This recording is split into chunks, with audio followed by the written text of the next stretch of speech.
네. 우리 대한민국의 주식 시장은 오랜 기간 동안 투명하지 못한 낡은 지배 구조 때문에 해외 투자자들로부터 코리아 디스카운트라는 그런 사실상 수모를 겪어왔고 아직도 그것이 해소되지 않고 있습니다. 그래서 이사회가 기업의 지배주주로부터 독립되지 못하고 또 지배주주의 이익을 위한 분할이나 합병이나 상장 폐지 등의 일반 주주들과 또 심지어 직원들의 이익을 희생하는 그런 결정들이 지속적으로 반복되고 있습니다. 그래서 이번에 상법 개정을 국회에서 해서 이런 기업의 투명성 강화와 또 그로 인한 주주 보호, 또 국내 자본시장의 해외 투자자들뿐만 아니라 국내 투자자들의 신뢰 회복을 위해서 지금 저희가 이번에 공청회를 연 겁니다. 그래서 그런 부분은 지지를 다 동의를 하실 거다 이렇게 생각을 하고요.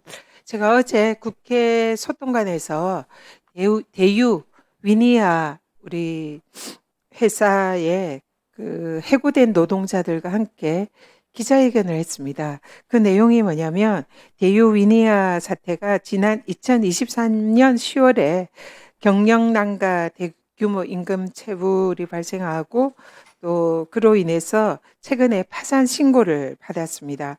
그리고 또 위니아는 상장 폐지가 됐고 또 어제 그 남아있던 근로자들이 모두 일괄 해고가 되었습니다. 근데 이 위니아가 3년간 노동자들에게 600억 원의 임금이 체불이 됐고 또 그룹 전체로는 약 1200억이나 임금이 체불이 됐어요. 그러나 그룹의 회장인 박영우 회장은 이 회사가 100건 밖에 그런 재계 서열 회사이지만 가지고 간 연봉은 재계 서열 6위에 맞먹는 그런 연봉과 보상을 받았습니다. 그리고 임금 체불은 한편으로 계속해서 사실상 부실 경영의 끝판왕을 보여주고 있는데요.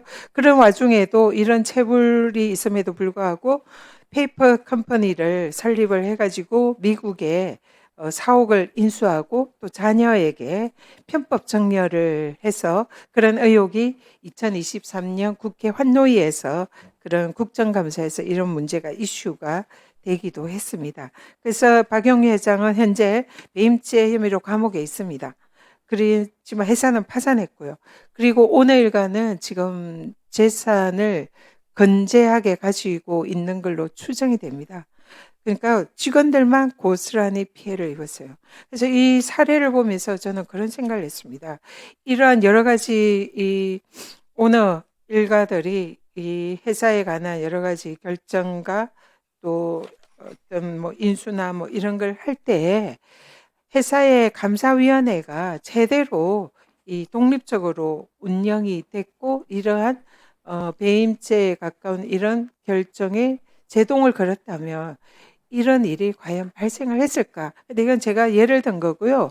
이런 일은 사실상 비일비재하다 이렇게 생각을 합니다. 그렇기 때문에 실질적으로 이런 독립된 감사위원들이 더 많이 선출이 돼서 오늘 일가의 이 범죄에 가까운 경영 이런 행위와 그리고 부실 경영 그리고 자신들의 자산을 빼돌리는 이런 행위들 이런 거에 대해서 분명히 제동을 걸어줄 필요가 있는데 바깥에서 보면 이런 걸 잘 알 수가 없어요. 그렇기 때문에 감사위원이나 내부에서 이사들이나 이런 이제 회사를 잘 아는 분들이 내부에서 여기에 견제를 하고 그게 제동을 걸어줄 필요가 있기 때문에 사실상 이제 오늘 이 분리선출감사위원이나 집중투표제 이런 것이 논의가 된다 이렇게 생각을 합니다.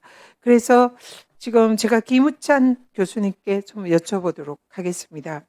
지금 이제 이런 기업의 투명성을 높이고 기업의 책임 이런 걸 강화하기 위해서 감사위원을 이제 분리 선출하는 것을 지금 현재 1인에서 최소 위인으로 확대하는 지금 상법 개정안이 지금 이제 논의가 되고 있는데요. 이제 실제로 그렇게 되면은 다소 감사위원회 독립성이 높아질 걸로 기대는 하지만 그러나 실제로 또 이게 좀 제대로 법이 만들어지지 않으면 감사위원회 모수 자체를 높여버리면 실제로 감사위원회 1인에서 2인이 된다 한들 그게 무슨 소용이 있겠냐 이런 생각이 들고요. 그래서 얼마든지 그 대주주가 이런 감사위원회 분리감사위원회 2명으로 선출돼도 거기에 대해서 그걸 약화시킬 수 있는 이런 방법 얼마든지 만들어낼 수 있을 거다 이렇게 생각합니다. 그래서 이걸 방지하기 위해서 아마 이제 교수님이 전원 분리 선출을 하자 뭐 이런 대안도 제시를 하신 것 같고요.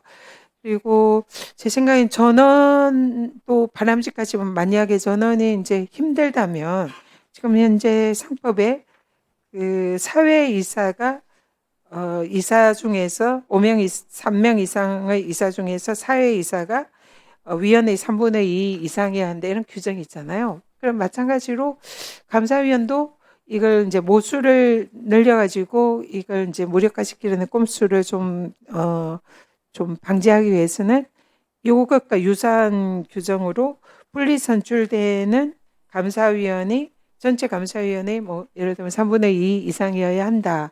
이런 보완 규정을 좀 고려를 할 수 있을 수 있겠다도 생각을 하는데 여기에 대해서 어쨌든 이 감사위원을 좀 더 실효성 있게 이 그 오너 일가들 내주주들의 전행을 방지할 수 있는 이런 방법에 대해서 좀 의견 부탁드립니다.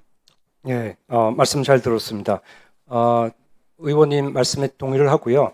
제가 말씀드렸던 취지도 이미 설명해 주셨지만은 결국은 2명 이상의 감사위원 분리선임을 하게 되면은 분리선임되지 않는 감사위원을 3명을 둬서 결국 5명의 감사위원회지만은 감사위원이 이제 결의를 할 때 결국은 대주주의 그 입김이 들어간 분리되지 않은 감사위원들의 뜻에 따라서 결정이 되는 문제가 있기 때문에 전체 감사위원을 분리선임하자는 말씀을 드렸지만은 의원님 말씀대로 분리선임되는 감사위원을 감사위원 전체 수에서 3분의 2 이상을 하자. 이것도 결국은 같은 목적을 이룰 수 있기 때문에 저도 동의할 수가 있는 것 같습니다. 이 관련해서 한 가지 말씀드리고자 하는 것은 그 2020년에 분리선임 제도가 만들어지면서 1명 이상이 분리선임이 됐는데요. 그래서 몇 건 있습니다. 그렇게 실제 해가지고 분리선임돼서 주주가 제안했는데 이사회 진입한 분들이 있는데 회사에 큰 변화를 일으키지 못했어요. 왜냐? 3명 중에 1명에 불과했기 때문에. 거기서 아무리 열심히 이야기를 해도 투표를 하면은 항상 본인의 제안은 뭐 부결이 되기 때문에 아무런 변화를 일으키지 못한 반면에 상금 감사 제도를 두고 있는 회사는 상금 감사가 1명입니다. 그래서 이 1명을 교체를 하게 되면 주주가 그렇게 교체한 회사가 있는데 그 회사에서는 엄청난 가버넌스의 개혁이 이루어졌습니다. 그렇기 때문에 가버넌스 개혁을 진정을 원한다 그러면은 분리선임되는 감사위원회 수가 전체 감사위원 수의 3분의 2 이상 아니면 전원 뭐 이런 식으로 하면은 상당히 좋은 효과가 있을 거라고 생각합니다. 네, 감사합니다. 김우찬 소장님께도 질문 드리겠습니다. 집중투표제가 저는 꼭 윤태준 네네 네 죄송합니다. 윤태준 소장님 집중투표제는 저는 뭐 반드시 도입할 필요가 있다 이렇게 생각하는데 그 실효성에 대한 우려를 몇 분의 의원님들께서 말씀을 해주셨습니다. 그리고 또 뭐 과거 일본에서 집중투표제를 의무화했지만 이행을 한 기업이 거의 없어가지고 사실상 의무화를 취소한 그런 사례도 있고요. 그래서 이 부분에 관해서 이 제도가 실질적으로 작동하기 위해서 그리고 기업과 일반 주주의 뭐 사용이나 참여도 이런 것을 높일 수 있는 방안이 있을까요? 어, 먼저 첫 번째로 생각을 해볼 수 있는 것은 일단은 집중투표제는 제가 서두에 말씀을 드렸었던 것처럼 복수의 이사를 선임하는 과정에서 가장 힘이 있고 그 중에서도 한 번에 선임하는 이사의 수가 많으면 많을수록 사실 집중투표제의 원래 원칙이 잘 작용을 합니다.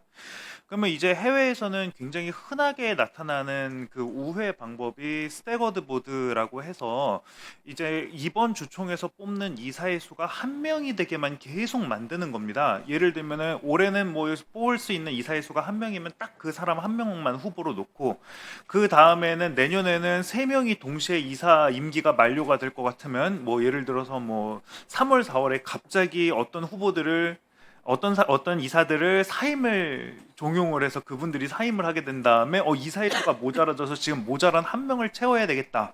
뭐 이런 식으로 해서 계속 한 명만 뽑게 이사회가 한 명만 뽑게 주총이 열릴 수밖에 없게 만들어서 우회하는 그런 수단이 있는데요. 그런 꼼수 부리지 못하게 만드는 거 굉장히 필요하다라고 생각하고요. 그리고 이제 집중투표제 의 필요성은 사실은 이제 나라마다 상황을 봐서 이야기를 해야 된다라고 생각을 하는데요. 제가 오늘 조사를 해온 결과에 따르면 이사회가 올린 이사 선임 안건의 우리나라 통과율이 99.3%가 넘는다고 합니다.